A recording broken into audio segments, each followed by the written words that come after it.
Sa kabila ng lahat, ikaw pa rin. Sa isang maliit na bayan na malapit sa dagat, may isang dalagang nagngangalang Elena. 22 taong gulang siya, tahimik, masipag, at may simpleng pangarap. Makahanap ng taong mamahalin siya ng buong buo, hindi lamang kapag masaya ang buhay, kundi lalo na kapag dumating ang mga araw na mahirap ang lahat. Lumaki si Elena sa isang pamilyang hindi mayaman. Sanay siyang tumulong sa kanilang maliit na tindahan pagkatapos ng trabaho. Para sa kanya, hindi kailangang maging marangya ang buhay.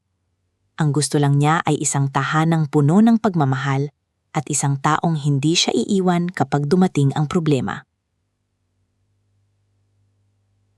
Isang hapon, habang malakas ang ulan, may lalaking pumasok sa kanilang tindahan. "Pwede bang makisilong muna?" tanong nito. Napangiti si Elena. "Oo, maupo ka muna. Malakas talaga ang ulan ngayon." Ang pangalan ng lalaki ay Gabriel. Nagtatrabaho siya sa isang kumpanya sa lungsod at pansamantalang umuwi sa kanilang bayan dahil may inaasikaso sa kanilang pamilya. Hindi sila agad naging magkaibigan.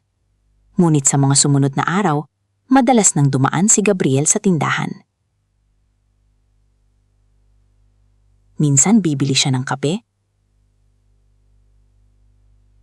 minsan tinapay,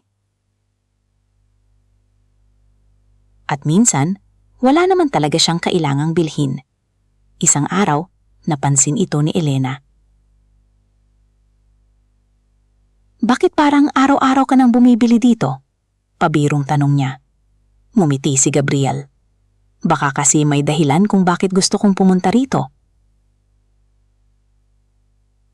Napatingin si Elena sa kanya. "Anong dalilan?" "Hindi ko pa pwedeng sabihin."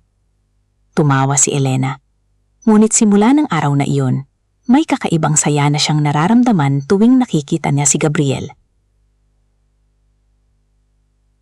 Lumipas ang mga buwan. Unti-unting naging magkaibigan sila. Nagkwentuhan sila tungkol sa kanilang mga pangarap, pamilya, at mga takot sa buhay. Hanggang isang gabi, habang magkasama silang nakaupo sa tabi ng dagat, biglang nagsalita si Gabriel. "Elena? Pwede ba kitang ligawan?" Nanahimik si Elena. Hindi dahil ayaw niya, kundi dahil matagal na niyang hinihintay ang mga salitang iyon. "Sigurado ka?" tanong niya. "Oo. Paano kung dumating ang panahon na mawala ang pagmamahal mo?" Tumingin si Gabriel sa kanya. "Hindi ko maipapangakong magiging madali ang lahat. Pero ipinapangako kong kapag dumating ang problema, hindi ako unang aalis." Napangiti si Elena. "At kung dumating ang araw na kailangan mong pimili, pipiliin kong mananatili." Mula noon, nagsimula ang kanilang relasyon. Hindi perpekto ang kanilang pagmamahalan. Nag-aaway din sila. May mga araw na hindi sila nagkakaintindihan. May mga pagkakataong pareho silang napapagod. Pero sa bawat away, natututo silang magpatawad. Sa bawat problema, natututo silang kumapit. At sa bawat pagsubok, lalo nilang nauunawaan kung gaano kahalaga ang isa't isa. Makalipas ng 2 taon, nakatanggap si Gabriel ng magandang oportunidad sa ibang bansa. Malaki ang sahod, maganda ang trabaho. Ngunit malayo iyon sa kanilang bayan. "Pupunta ka?" tanong ni Elena habang pinipigilan ang luha. "Kailangan kong pumunta," sagot ni Gabriel. "Gusto kong makapag-ipon para sa kinabukasan natin." Tumango si Elena. "Maiintindihan ko. Hindi kita iiwan. Alam ko, hintayin mo ako. Hanggat kaya ko." Tumating ang araw ng pag-alis ni Gabriel. Sa paliparan, mahigpit silang nagyakapan. "Babalik ako," bulong ni Gabriel. "Maghihintay ako." Sa unang mga buwan, maayos ang lahat. Araw-araw silang nag-uusap. Video call, messages, mga larawan, mga pangakong balang araw ay magkakasama rin sila sa isang bahay. Ngunit habang tumatagal, nagiging abala si Gabriel sa trabaho. Minsan isang araw silang hindi nakakapag-usap. Hanggang naging ilang araw. At dumating ang gabi na sinabi ni Gabriel, "Elena, pagod na ako." Napatigil siya. Pagod sa trabaho? Sa lahat. Kasama ba ako? Mahabang katahimikan. Hindi ko alam. Parang gumuho ang mundo ni Elena. Gabriel, kung may problema, pag-usapan natin. Siguro kailangan muna nating maghiwalay. Hindi na nakasagot si Elena. Bakit? Hindi ko na alam kung pareho pa rin ang nararamdaman ko. Pagkatapos ng tawag na iyon, umiyak si Elena ng buong gabi. Hindi niya maintindihan kung paano naging ganoon kabilis mawala ang isang pangakong dati ay parang napakatibay.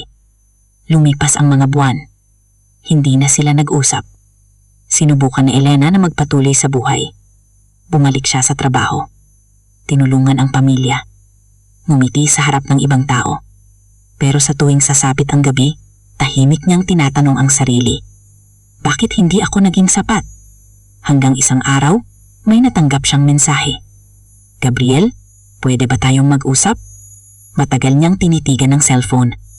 Bahagi ng puso niya ay gustong sumagot. Pero ang isa pang bahagi ay natatakot. Sa huli, pumayag siya. Nagkita sila sa lugar kung saan unang sinabi ni Gabriel na gusto siyang ligawan. Tahimik silang pareho. Mas payat na si Gabriel. Halatang marami rin siyang pinagdaanan. "Kamusta ka?" tanong niya. "Okay lang." "Galit ka sa akin?" "Hindi." "Bakit?" "Dahil mahal pa rin kita." Napayuko si Gabriel. "Hindi kita deserve." "Alam ko." Nagulat siya. "Pero bakit nandito ka?" Huminga ng malalim si Elena. "Dahil gusto kong marinig ang totoo." Tumulo ang luha sa mata ni Gabriel. "Hindi kita iniwan dahil hindi na kita mahal." "Kung ganoon, bakit?" "Natakot ako." "Sa ano?" "Natakot akong hindi kita mabigyan ng magandang buhay. Natakot akong mabigo. At habang pilit kong inayos ang buhay ko, nakalimutan kong ikaw pala ang taong dapat kong kasama sa laban." Tahimik na nakinig si Elena. "May isa akong tanong." Sabi niya. "Ano?" "Kung babalik ang panahon, aalis ka pa rin ba?" Umiling si Gabriel. "Hindi." "Bakit?" "Dahil ngayon kong naintindihan na ang tunay na pagmamahal ay hindi yung umaalis kapag mahirap na. Ang tunay na pagmamahal ay yung nananatili kahit hindi sigurado ang bukas." Napaluha si Elena. "Pero Gabriel, huwag kang mag-alala. Hindi ako humihingi na tanggapin mo agad ako. Kung gayon, ano ang gusto mo?" "Isang pagkakataon." Hindi agad sumagot si Elena. Sa ilang minuto, pareho silang tahimik. Hanggang sa dahan-dahan niyang sinabi, "Hindi kita maipapangakong hindi na ako masasaktan. Alam ko. Hindi ko rin maipapangakong babalik agad ang tiwala ko. Alam ko. At hindi ko alam kung kaya pa kitang mahalin gaya ng dati." Tumango si Gabriel. "Okay lang." Ngumiti si Elena habang umiiyak. "Pero pwede nating subukan." At iyon ang simula ng kanilang pangalawang pagkakataon. Hindi naging madali ang lahat. Kailangan nilang buuin muli ang tiwalang minsang nasira. May mga sugat na hindi agad gumagaling. May mga tanong na matagal bago nasagot. Pero sa pagkakataon ito, hindi na sila nagmadali. Natutunan nilang makinig. Natutunan nilang magsabi ng nararamdaman. At higit sa lahat, natutunan nilang huwag takasan ng problema. Makalipas ng 1 taon, umuwi si Gabriel sa kanilang bayan. Sa parehong dalampasigan kung saan niya unang hiniling kay Elena na maging kasintahan niya, lumuhod siya. May hawak siyang maliit na kahon. "Elena?" Napaluha agad ang babae. "Sa unang pagkakataon na nakilala kita, hindi ko alam na ikaw pala ang magiging pinakamahalagang tao sa buhay ko." Binuksan niya ang kahon. "Marami akong pagkakamali. Marami kitang nasaktan. Pero salamat dahil binigyan mo ako ng pagkakataong itama ang mga iyon." Huminga siya ng malalim. "Hindi ko maipapangakong magiging perpekto ang buhay natin. Pero ipinapangako kong hindi na ako tatakbo kapag mahirap na. Will you marry me?" Napahawak si Elena sa bibig habang umiiyak. "Oo." At sa ilalim ng tahimik na langit at sa tunog ng mga alon, muli silang nagyakapan. Hindi dahil naging perpekto ang kanilang kwento, kundi dahil pinili nilang ipaglaban ang isang pagmamahalan na minsang muntik nang mawala. Pagkalipas ng ilang taon, nagkaroon sila ng sariling tahanan. Hindi ito malaking bahay. Hindi rin marangya. Pero puno ito ng tawanan, pagmamahalan at mga alaala. Isang gabi, habang nakaupo sila sa kanilang balkonahe, tinanong ni Elena si Gabriel, "Kung hindi tayo naghiwalay noon, sa tingin mo magiging ganito tayo kasaya ngayon?" Napangiti si Gabriel. "Siguro hindi." "Bakit?" "Dahil kailangan muna nating mawala ang isa't isa para malaman kung gaano kahalaga ang taong nasa tabi natin." Hinawak niya ang kamay ni Elena. "Pero kung may isang bagay akong babaguhin." "Ano?" "Hindi na kita hahayaang maramdaman kahit isang segundo na kailangan mong mag-isa sa laban." Ngumiti si Elena. At doon niya napagtanto. Minsan,